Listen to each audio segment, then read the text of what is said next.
Hello, everybody. Welcome back to the No Huddle Show.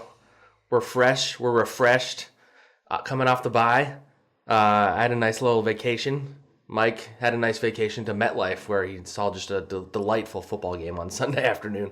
I had a nice little trip to Denver. It was beautiful. If you've never been, I highly recommend it. Mike, how was your back? I know you're still a little. The last time we talked was post game, I believe, right? And we were both really sick that day. Yeah, I mean, You seem a little bit better than that, at least, because we were both dying that day. It wasn't much of a bye week for me. It's funny. I mean, you also have a baby, so yeah. Yeah, this is my 5th year being a full-time beat writer, and I was talking to some of our colleagues at NJ.com about this, just kind of listing stuff off. I had a hurricane, when I was covering the Jaguars the first 3 years, hurricane, tropical storm, hurricane. And you probably had help cover that because you're at a TV station. Right, yeah. So I had those 3, and then last year was moving the family up here, because remember, I moved here week 2, and then I had to bring everybody up. Then the Golden Tate trade happened, too. And I wasn't here. Yeah. And then, obviously, I was up to my elbows in work today, or this past week, because Marcus Epps got claimed off waivers. Oh, yeah. You had to, rally the troops. And It was actually, you laugh, but it was actually a pretty big former Eagles, news week. Yeah, a lot of guys signed. Nick Foles. Adams and Warlow, right? Yeah. Yeah, Zach Brown. Zach Brown signed and cut before playing a game for the Cardinals, so he really fit in well there. And, says a lot about him. If you follow me a lot on Twitter, I'm a very big believer in nostalgia and how tracking former Eagles, and so my radar was just up, it was like you just kept waking up in the middle of the night. Zach Brown. Yeah, I mean, I think that's a good segue into the biggest news, in my opinion, of this week. So you're joking. So it ties into the actual biggest news, which was the whole DeSean disaster. I mean, you guys have at this point read and heard everything about it. We're not going to go too deep into it, but just to quickly recap, DeSean obviously came back. We both kind of said he probably should have waited until after the bye. In the end, it might not have mattered anyway. I don't think it doesn't seem like it based on this injury. But he came back against the Bears. I was trying to remember what team it was, and he played 4 snaps. Yeah, he had a catch and he drew a pass interference. Left the game, came back out, went on the bike very briefly. Then was at the sideline and didn't play again. He was placed on injured reserve a few days later. As it turned out, he ripped the tendon completely off his abdomen or the bone or what, I forget the exact terminology. I'm not a doctor if you guys didn't know. And now he's most likely after the year. He had the surgery that he refused to have at the beginning of the year.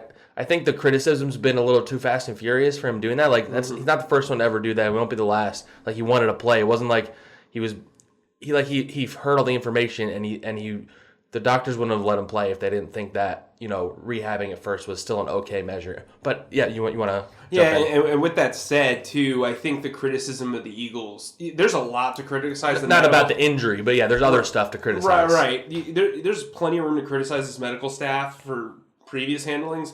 Telling a patient what the situation is, giving him options, and allowing him to decide for himself is the exact way you should be handling that situation, in my opinion. If you want to criticize the Eagles, it should be the front office and that they alienated the need for help at the position for 8 weeks. Which he said before DeSean even got hurt. Why didn't they get another speed guy? Right. It didn't make a lot of sense to me. And to your credit, you really followed up and were really monitoring this injury for our beat. But at some point in week 5, I think... No. Well, he was supposed to originally come back in week 5. Right. Yes. But week 6 against the Vikings, it showed that the Eagles couldn't win in a shootout. In a shootout. And that's a problem. I think the last time Mac Hollins caught a pass was week 4. September. It was the month of September. Guess what, guys? DeSean Jackson played 1 full game and still has more yardage and more touchdowns than Matt Collins. And he's a little bit closer to the top of the leaderboard than he should be for the Eagles. Right. The fact that, people are getting upset that they didn't trade for a big name guy. They didn't need to. They didn't need to. They needed a guy who could supplement the offense. And to me, if you're worried about comp picks, if you're worried about all that in the first half of the season, you're not doing right by your team if you think you're a Super Bowl contender. I think that should be a big frustration for Eagles fans. I know everybody gets excited about comp picks, but in reality, one's basically an early 4th round pick, another one is basically an early 5th round pick. Another one is basically a 6th round pick because they're late picks. Yeah. So it's essentially round. The start of the next round, yeah. Right. So cool. It's great that you have that. I mean, maybe it lands you another Jordan Howard next year. That's terrific. But those examples are very few and far between. Most likely, you're going to gain guys like Sharif Miller, Donnell Pumphrey, Sheldon Gibson.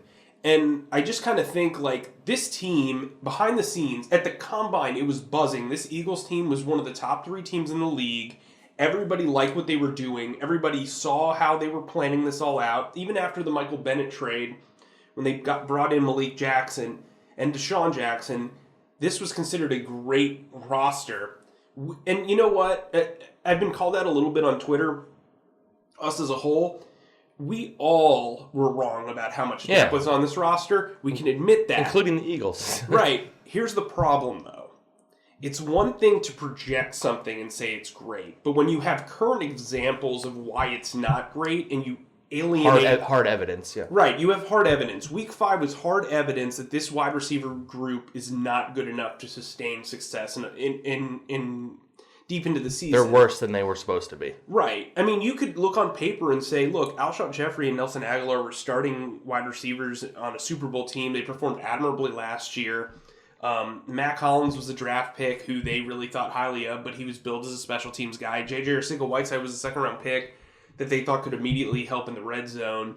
You also have 2 tight ends, basically the best tight end pair in the league, and Carson Wentz is healthy. But here's the thing, though. When you spend an entire summer building an offense around having a deep threat that can take away safety coverage, and that asset isn't there, it's troubling because your formations are different, your game planning is different, you have to... I mean, Matt Collins is basically... I've called him a formation player because all he does is his only asset is that he can be the 3rd guy in 11 personnel at wide receiver. Like, he can physically be on the field. Right, yes. But here's the problem. If you're watching from where we are, or you're watching the All-22, you can see that at least 2 times in every game, Matt Collins needs to be, adjusted by a team as to where he lines up. Yeah, pay attention. It happened at least once in this past game. It happened at least once against Buffalo. It happened a few times in the earlier games. Why is he playing? But, that's my thing, too. He also got a really bad holding call that wiped out a really good run by Miles Sanders in this past game. If you're in there to block, you can't have issues like that. You saw Taylor Lewan yesterday get interviewed and come out immediately and say, look, my holding penalties are killing this team. He is aware that his role is to block. And so if he's getting holding calls, it's detrimental to his one job. It's like a kicker missing an extra point in a 3-point game. It's the whole, you had one job. You had one job. And I think, it's not magnified like a kicker or like an offensive lineman. He's basically serving as a 3rd blocking tight end in a lot of situations. And so why would they even ever cover him? Right. And if you're if you're the opposite of what you're supposed to be, then I don't know what you're doing. He did have some moments in this past game where he cleared out some space. He actually dragged 2 defenders away. It was incredible. He ran a move. Shout out to Mike Kist of BGN for pointing that out. But to me, that's why they needed a 3rd guy. And the 3rd guy was very logical once the trade deadline passed. I don't know why it took so long to get said player in when we're talking about former Eagles. Yeah, and just kind of bring it back. I think we've kind of talked about this before. You mentioned the whole how they focus on comp picks and all that stuff. So they released Andrew Sendejo, which we're going to get into more in depth, which you and I have been saying they should have done since before the season, actually. It should have been done week 4. There's absolutely no reason why that shouldn't have happened. By the way, they need to get rid of compensatory picks in general. It's kind of messed up. But so it's like they want their cake and they want to eat it too. Like Howie's always talking about how they're always going to have their foot on the gas, but they're also not trading any draft picks to try and help this team win right now, and they're going to have 10 draft picks now. If they clearly knew they were going to. So week 11 is the deadline to release guys to affect the compensatory formula. They did that. They were planning on doing that. That didn't happen the day before where they decided they were going to release Andrew Sendejo. So why aren't you trading a 4th round pick or a 5th round pick to get a half decent receiver to help this team? And so you pointed out, like, you don't need a trade for an amazing guy. That's what people misunderstood with like my criticism of this. I'm not saying go and trade all your draft picks for AJ Green. I'm saying find like a low key guy, which they could have found a guy like that. There are guys who aren't playing on other teams. Like, I get that doesn't sound that exciting, but the guys that aren't playing at other teams are better than what the Eagles have. Yeah, I mean, you brought up a great prospect. You know, the Seahawks cut Gary Jennings Jr. when he got claimed, but yeah, right. When they claimed Josh Gordon, a Gary Jennings-esque player would have been something just different. I mean, he couldn't get on the field in Seattle. Yeah, but he's also a guy that you'd have under contract and you could develop, blah blah blah. Rashard Higgins. So why not trade for a guy like that if the Seahawks clearly didn't even want him? Right. I mean, I covered the Jets-Giants game, like you said, last week. It was like I'd never covered Golden Tate before. That's how good he was. He had 2 extremely impressive touchdowns. Daniel Jones did like a dump-off screen to him. Oh, and he ran like 60 yards. Yeah. No Eagles players made a play like that this year. And it was all him, too. Yeah. The blocking was fine, but the blocking didn't flow with him. And then he had an impressive touchdown. Well, that was the hype he had coming here, was that the yards after catch was always his favorite. Like, he was like a running back, a wide receiver, or whatever. Well, and in retrospect and in hindsight, everybody thought they should have picked Nelson over Golden Tate. That was like a... we all said that, yeah. We were wrong. We were wrong, yeah. We were wrong. But also, like, and I'm going to write about this for tomorrow, so I won't say too much, but the idea being that, like, Golden Tate's success with the Giants is, like, pretty telling of maybe the Eagles' biggest problem right now, which is struggle to both develop and integrate wide receivers. Like, so we can use this transition to the guy they signed. The only guy that you could even argue that they did a good job of integrating into this offense that has been new since the Super Bowl is Jordan Matthews last year. And, like, so you just look at Mike Wallace. Before he got hurt, he wasn't showing anything. He didn't even catch a pass. They signed like a bunch of... They couldn't figure out how to use Shelton Gibson, or they just didn't develop him enough to make him good enough to play. Mac Hollins has gotten probably worse since his rookie year. Nelson Aguilar definitely has gotten worse. Alshon Jeffrey has got... Like, of course, some of it's on the players, but there's got to be a question mark about the coach's ability. Like, Mike Groh had the quote last year, which he'll never live down, about Golden Tate. Oh, yeah, about how he didn't know how to integrate him in the offense. Yeah, like that... And that kind of is just kind of shows the overall problem with the offense right now. Like, they're going to have to be a ground and pound team. I don't think they're built to come back from big deficits.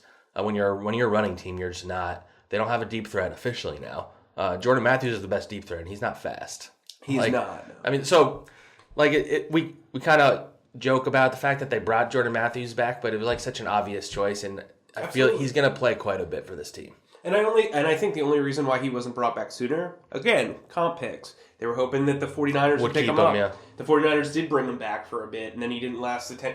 It'd be funny because last year, after they got him, when the Bills didn't bring him back, his whole quote that blew up about the only thing to do in Buffalo was each other or whatever. Like, it'd be funny if he's got another baby coming from San Francisco. Like, there was nothing. There's a lot to do in San Francisco. Yeah, there's tons. But it should be funny if it don't matter. Whenever he leaves Philadelphia, he just has a kid. An Alcatraz baby. Come on, man.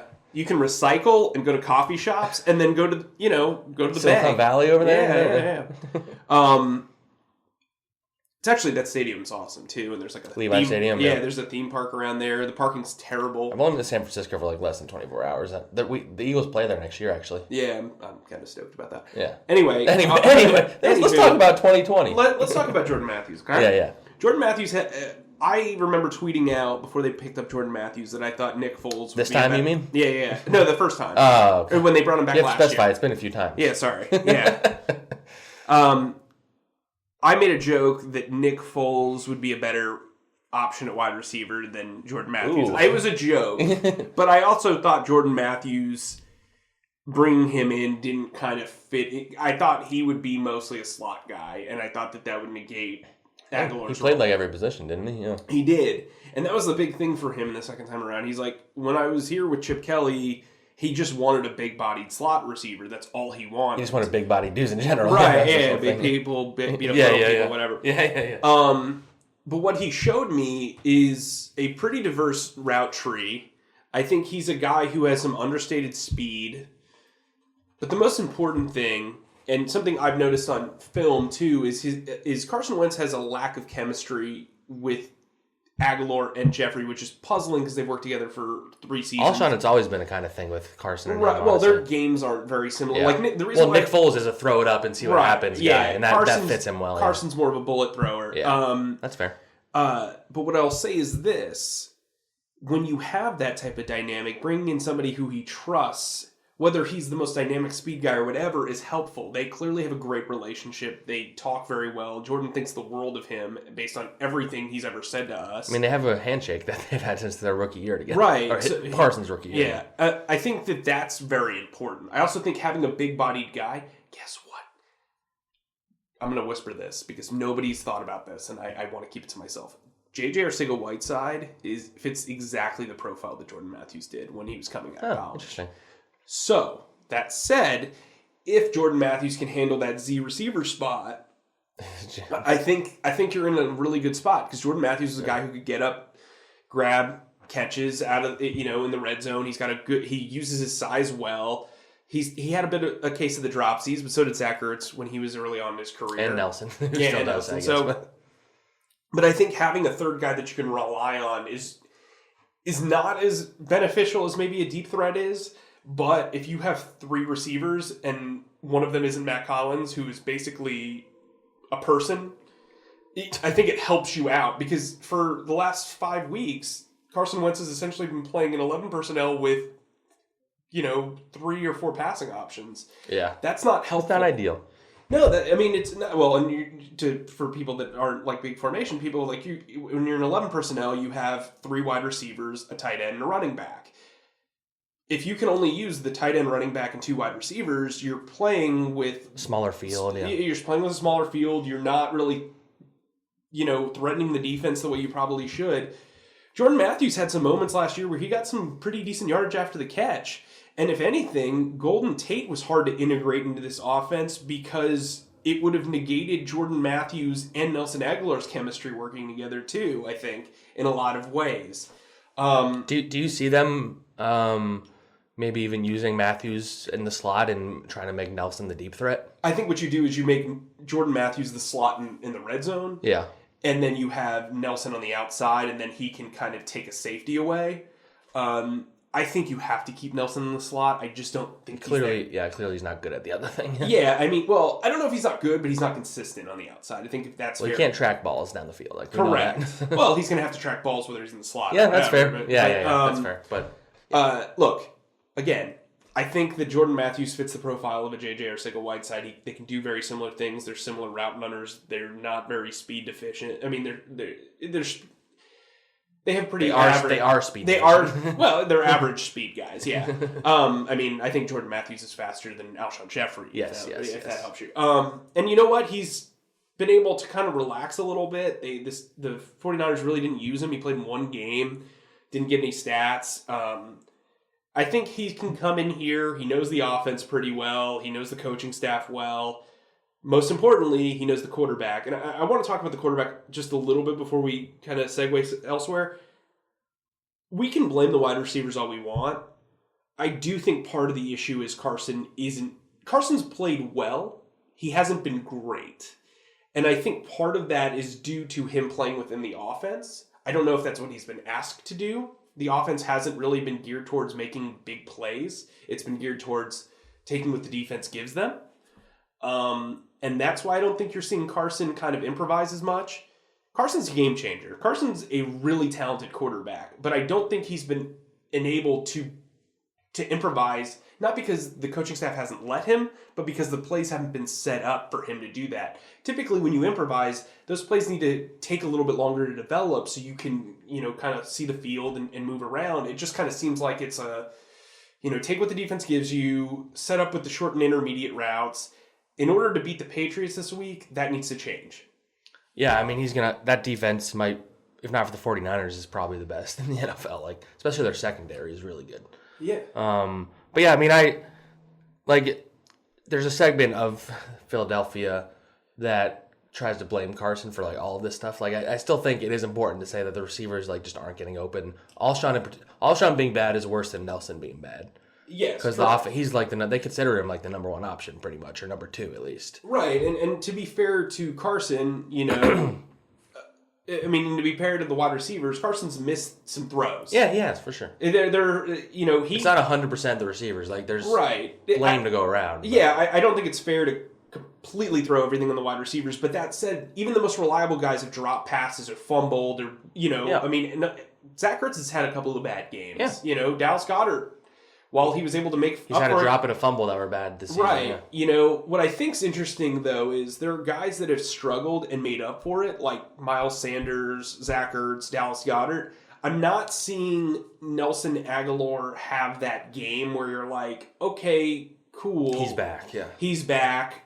Alshon Jeffrey, Alshon Jeffrey can get open. He got open, actually, a lot against the Bears, rewatching that game. And he had a couple plays against the Bills, too. But. Right, but, you need to see more consistency out of your number one guy. And look, the running backs, this team is at its best so far this season when the running backs are carrying the load. And I think that's important to note because, you want to keep the ball out of Tom Brady's hands this week. You want to keep the ball out of Russell Wilson's hands. So they're going through a stretch right here, a 2-game stretch where the longer you can stay on the field, the better. You want those long drives. That said, when it gets to crunch time, you need to be able to score and match points. So it'll be an interesting dynamic to see how Doug kind of readjusts his play calling after the bye week, which he typically has done a very good job of during his career. I agree. All right, so let's transition to looking ahead a little bit. We're not going to talk about Marcus Epps. So they signed, they basically made a trade with the Vikings, which amounts to Henderson Dejo for Marcus Epps and a compensatory 4th-round pick. Hey, listen, Howie wouldn't. You said he wouldn't make a trade. So we don't need to dwell on this point, but like I said, I think this just underscores just how bad Howie has done in free agency the last 2 years. Like, I get you're not signing today with the expectation he's a Pro Bowler, but they haven't hit So even just looking back, it's just crazy to think about 2017, how they hit on every single veteran guy. Chris Long, LeGarrette Blount, Patrick Robinson, Nick Foles, Corey Graham was a solid veteran guy. Torrey Smith had some big plays in the playoffs. They have no. I did a rankings during the bye week of all the free agent signings from the last 2 years, and I put Trayvon Hester at number 1, and his case being that he made an impact in the playoffs, which is his fingertip touched the ball. And Craig James is in the top 5. Josh McCown's number 6. Malik Jackson's high up there just because he's still going to be here. It's not good, and that's on the top of all the other issues they have. That compounds it when you don't have good depth. So what I'll say to that is this: I think that Howie has become very trade dependent. Yeah, I mean his trades have been pretty good. Yeah, his trade but he's always been that way. Where he wins trades, he's hit or miss in free agency.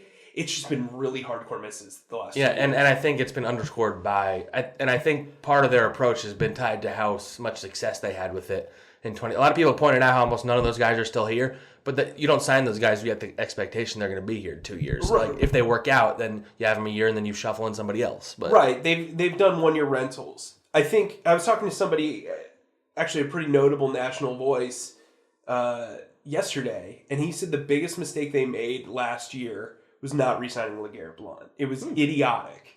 Now, LeGarrette Blount did not have a great year in Detroit. No, he was bad. But I think from a locker room... presence, yeah. From a locker room perspective, you and I are very big on presence in the locker room. And I think from a presence standpoint, that offense had no real personality to it. When they lost Jay Ajayi, they lost a lot of swagger. They didn't until Foles came back into the mix, honestly.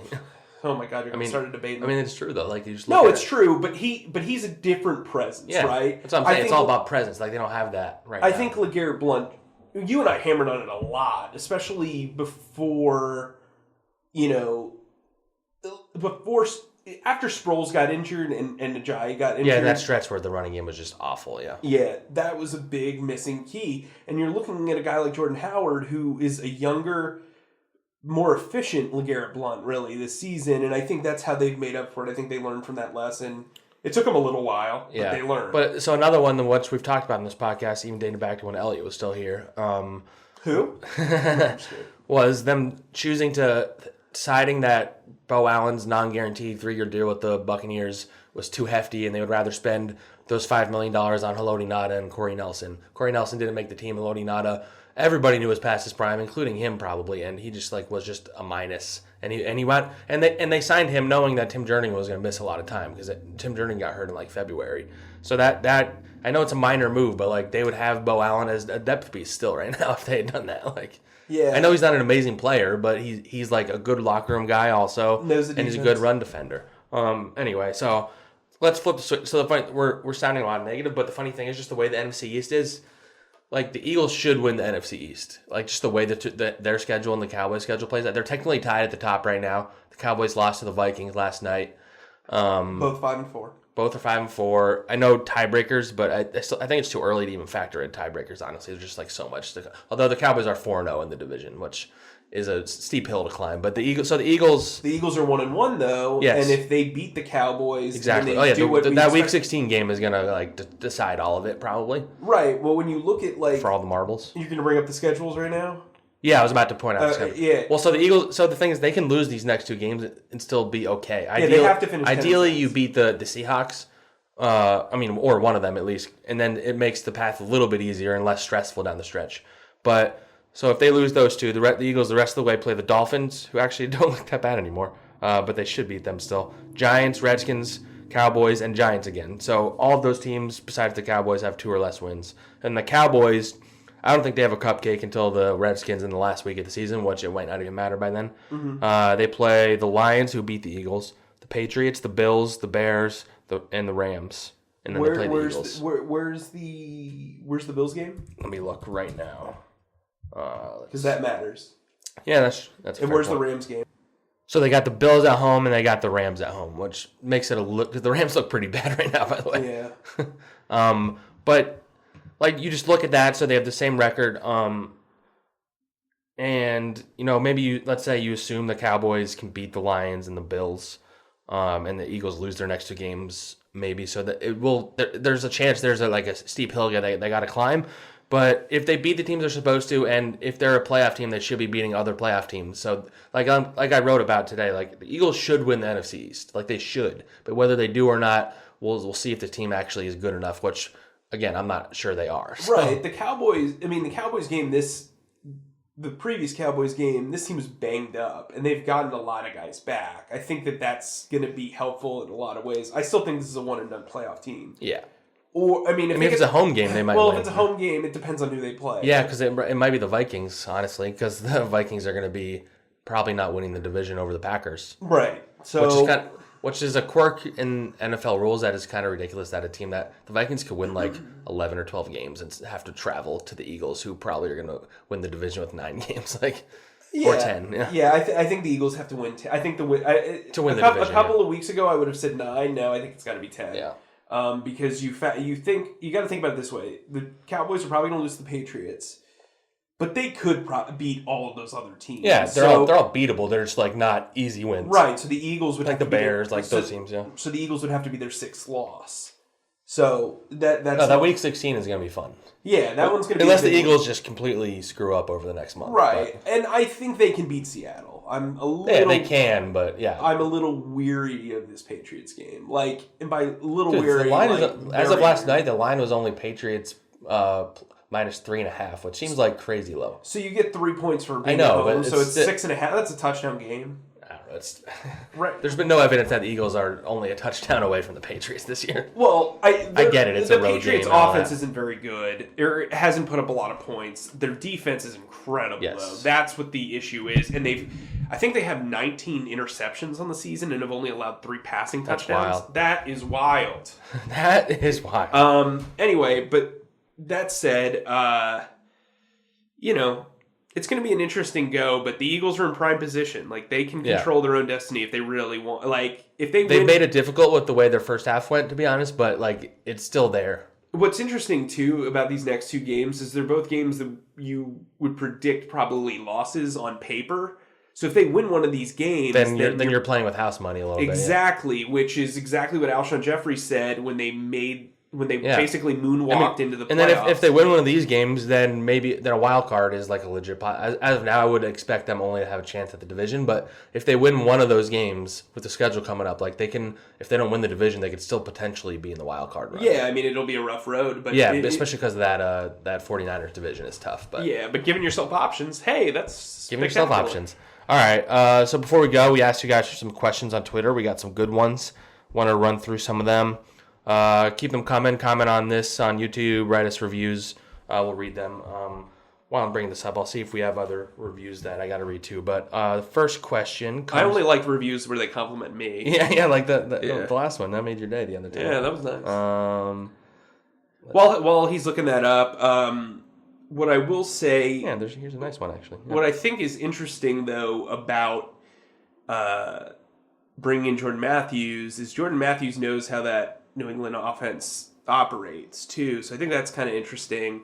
The Patriots don't really have a lot of former Eagles, so that's interesting too. And I also think both teams having a bye week, like the great play calling typically great play calling of Doug Peterson versus the defensive mastermind of Bill Belichick. It's gonna be a fun battle. Yeah. Double B is coming to kind of get revenge. Well, and you also would think that Doug will be back on his big Doug energy this week, because he pulled out some amazing, that was one of the best called games of all time in the Super Bowl. Oh, and we haven't seen him, there's been games where he's shown flashes of being that level of Doug Peterson, but I think this is the week where he breaks out some stuff that he hasn't been. I'd say we'll get into this for our preview pod, I'm sure. Yeah, I mean, I think the best called game, the two best called games that he's had have been actually on the road. The Packers game and the Bills games were the two best called games. This year, you mean? Yeah, with the way he can. Last year, it was the Rams game and the Texans game that really stood out to you. The Texans game was a fun one. I feel like that feels so long ago at this point, but that was so fun. I think we both said I think the Texans game is probably the most fun I've ever had. Yeah, was it even just the class Nick Foles where he went out of the game, they came back in and won it for them. You knew he was going to when he came back in. It was fun to cover that game just because there were so many storylines and all that. Just from a journalist perspective, it was just really wow, you got a lot of storylines. Yeah. All right, we actually got a few good reviews since our last one, so we really appreciate these guys. Well, that's actually surprising because our YouTube channel was really not very. People thought we were a little too negative on that. Yeah. Richard S. in Charleston, South Carolina. Thanks for listening, Richard. It says great stuff, and the review says objected, opinionated, informed. It's really nice. Thanks, Dad. I think we already read that one. Maybe not. B. Reed 83, title Swisher Man. Says ugly win, but a win is a win. 2 weeks to plan for the Patriots. Passing offense looks inept. Belichick will focus on our run game. Our receivers have to win one-on-ones, but we need speed desperately. I'd give Torrey Smith a call at this point. Well, and they did. There was a rumor or a report that they did. It's not that surprising that he didn't want to come out of retirement. But yeah, 5 stars from that. Thank you, B. Reed. By the way, and Belichick, one of his best things is removing the thing that the other team is best at. So that'll be Zach Ertz in the running game. So we'll see how that looks. And then Dust Off Guy 1, title From the Beginning. I've listened to Huddle Show since episode 1. You've remained fully committed to the tradition of being an Eagles podcast that is faithful to fans and facts, all while being fair. Thanks for your keen analysis and your cutting insight. Keep up the tradition, gentlemen. Hey, why are you guys being so nice to us? I don't know. You're on the podcast. Why would they? I know. We're used to everyone making fun of us for breathing heavy or laughing too much or hating each other and I mean we still do all of those things. Yeah, exactly. That's what I'm saying. All right, some reader questions from Twitter. Maybe we'll do this again because we got some good ones. At SoFlowBirds. For this week, he's asking how many plays for Goddard and how many wheel routes to Sanders against the Pets. You're good at specific predictions. Can you ask the question again? How many plays for Goddard? I'm guessing he means targets. And then how many wheel routes for Miles Sanders? I think, so let's start with Miles Sanders. I think they are going to use it as a decoy. Yeah, just draw somebody away. Yeah. I think this is the game where you use a lot of 22 personnel. I know I keep banging the drum on this, but if you can show Belichick something new, he's going to have to adjust mid-game. Their linebackers are very talented. But I think if you can kind of make that a decoy with Jordan Matthews now in the game, if you're taking away Miles Sanders, now you actually have the new fourth option in Jordan Matthews, and I think that'll help them. And maybe that takes somebody away from Ertz or something too, yeah. They need to set up a lot of yak opportunities. There needs to be a lot of crossing routes. There needs to be screens.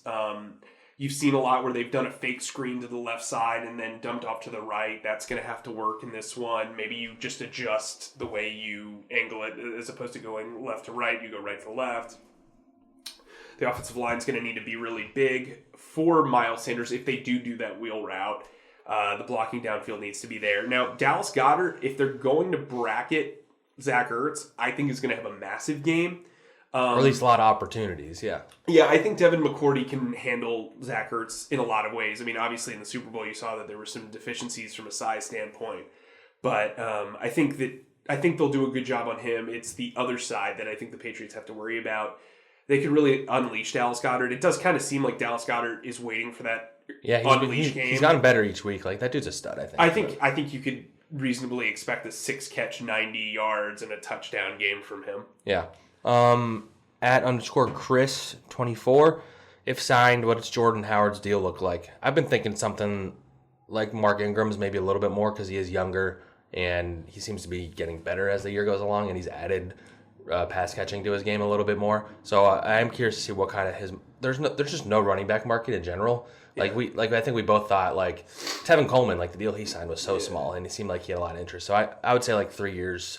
15 to 20 million, yeah. That's what Ingram got. I proposed this in my like deep dive into the offense thoughts. 2 years, 13 million.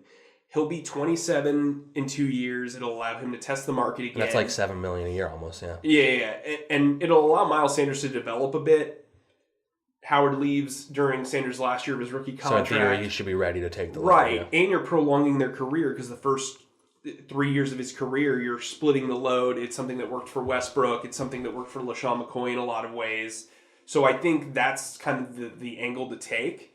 So I would say 2 years, 13. That's like the best thing for both sides. I think if you're Jordan Howard, you want to hit free agency again by the time you're 27.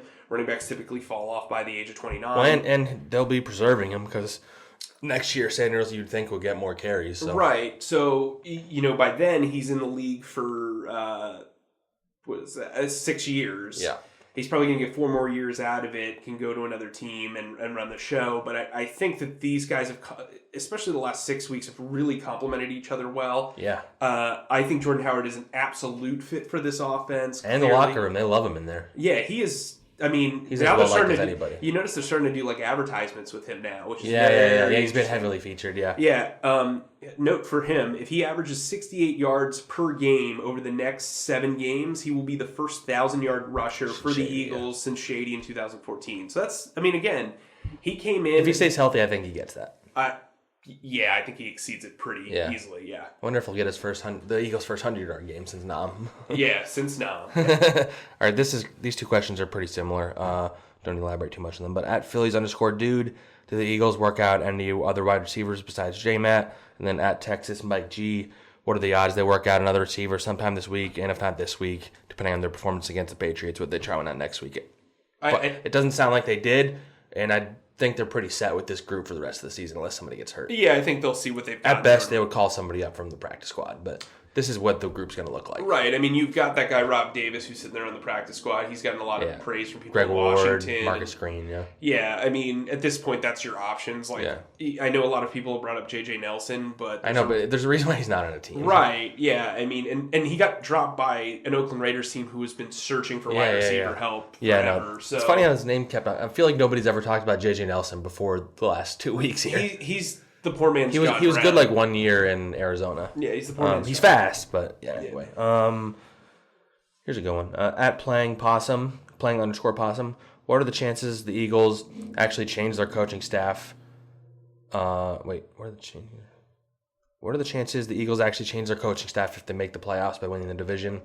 And also, what do you think the starting group of wide receivers will be next season? So the coaching staff won. If they win the division, I don't think Doug's gonna really get. There might be some like minor changes he does every year. I think there will maybe wide receiver. I don't mean to sound ominous, but there will definitely be position coach. That's the spots where they obviously struggle. I'd say is it the obvious. And then about the starting group, that's a very good question. Alshon and DeSean by default are going to be starters on this team next year, unless they are just willing to bite the bullet on either, or they can convince somebody to take Alshon in a trade after June 1st. Because if you do it before, you're losing a lot of money. Yeah.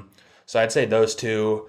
You would hope they start incorporating Arcega-Whiteside more, but I'd bet more likely they either sign like a veteran slot guy or draft somebody who is ideally ready right away, maybe a first-round pick. I could see them using a first on a receiver. What do you think? Here's the issue for them, right? Is they've mentioned this with Arcega-Whiteside, they really like to train a guy at one position first. And I think the guy that you bring in has to be a 3-position guy right away. So you can be more flex, because I don't think Arcega-Whiteside's going to be flexible. Right. You've got to have a guy who can play the X receiver and be that possession guy. You have to have a guy who can fill in at Z receiver and go deep. I think they really thought that Hollywood Brown was going to be their guy, and then Dillard fell, and it was the whole thing. And you obviously prioritize protection over passing production. And I think they're going to target something very early in the draft. Yeah, there's some. I haven't done much research on the draft yet, but it sounds like there are some good receivers. Yep. I've seen a lot of people saying they want them to get the Alabama guy, Ruggs. Yeah. This is a fun one actually. At Domatron Camps, so the Eagles traded their first-round pick to the Ravens 2 years ago, and they picked Lamar Jackson. What would the timeline look like if, hypothetically, in a very odd scenario, we picked Lamar and moved on from Wentz? To clarify, I love Wentz, no hate, but it's just like the idea of how much different would this team have looked with like Lamar. And I think Doug would have had so much fun. It would have opened up his. I mean, you're seeing it with Harbaugh. They did a play that started with Mark Ingram giving it to Lamar Jackson, who then lateraled it to Robert Griffin III. I think that Doug would have done some creative stuff with it like that. I do. I think Lamar is a really good quarterback. I think Carson's a very good fit for this offense. Yeah, that very true. That it's an exciting idea. I don't know how much better they necessarily would be. It's kind of hard to gauge. And then we'll end on this one. Wentz 11 Ulvania. When will Crayvon LeBlanc be ready to come back? And do you see Jordan Matthews making an impact? Also, how real are the Eagles' chances to beat the Patriots? You take that one. Crayvon, it sounds like they keep sounding more and more optimistic, but he still hasn't practiced yet, so it's kind of hard for us to even say. And remember, they can activate him for practice without activating him. And then it has to be like 2 or 3 weeks or something after that. Right. I would bet he doesn't come back for a few weeks still. Yeah, and something that Jim Schwartz said to us today is that they, dropping Zendejo, they might favor more four corners or 3 nickel style players at that safety spot, which would basically be Malcolm, Crayvon, and probably Avonte Maddox. Yeah, so Crayvon's going to have some value the rest of the way. Yeah. Matthew, we kind of covered that. We think he will. And how real are their chances to beat the Patriots? I'd say not very good, but I think crazier things have happened. I think they can beat them if they can put up points. That's the thing. If they can get past the 24-point threshold, I think they've got a really good shot. I don't think the Patriots are going to put up a ton of points. They might put up a lot of yardage. The Eagles are very good in the red zone. Still, I think, you have 2 corners who have struggled notoriously. Again, the only speed guy you really have to worry about is Dorsett. It's going to be a big game for Avonte Maddox going up against Julian Edelman. If they can hold the Patriots under 20 points and they can score on their own, that's easier said than done. I think they'll have a shot. I don't think this is an unwinnable game. There's no such thing in the NFL, but I would favor the Patriots 75% and the Eagles 25%. Yeah, I think that's a fair ratio. All right, well, and on that note, please leave us some more reviews, preferably nice ones, because they make us feel all nice and warm inside. Write some comments, ask some questions, and thanks for listening, guys.